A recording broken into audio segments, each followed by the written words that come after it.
I was looking back over the last decade, 9 years since I've been Prime Minister, and I must say that the pace of infrastructure development could only be matched by the 60s.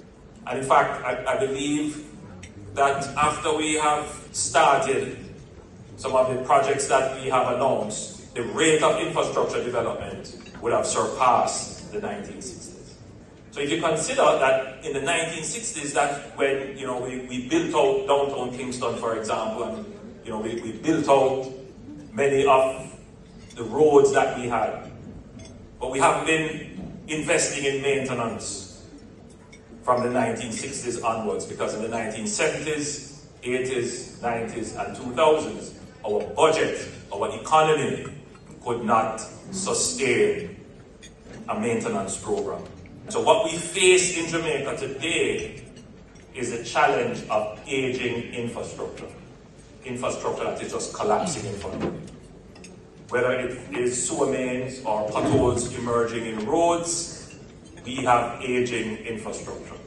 And I'm sure there are many young people who look on at our towns and our urban spaces and say, why our towns and urban spaces can't look as modern as towns and urban spaces in the countries that you may have traveled. I want to say to you that this administration has developed a plan, and we have been activating that plan to improve our towns and urban spaces. If you get a chance, drive out to the Morant Bay Urban Center, and you will see the vision of modern urban spaces coming to a reality.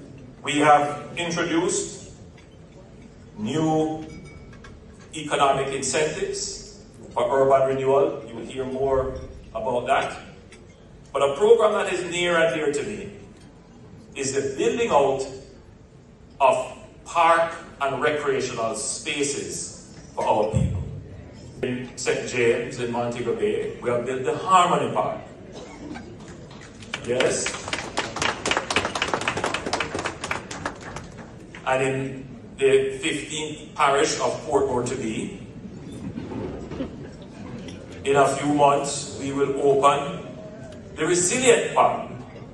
And I had announced in Parliament that in this parish, the NHT will undertake the construction of a similar parish park for Manchester, but it will be in the curtilage of Mandeville.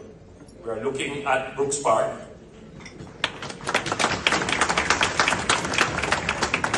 And what we have decided to do is that for all our parks, we will name them symbolically to honor what I call national ethos. Harmony, an important ethos. Resilience, an important ethos.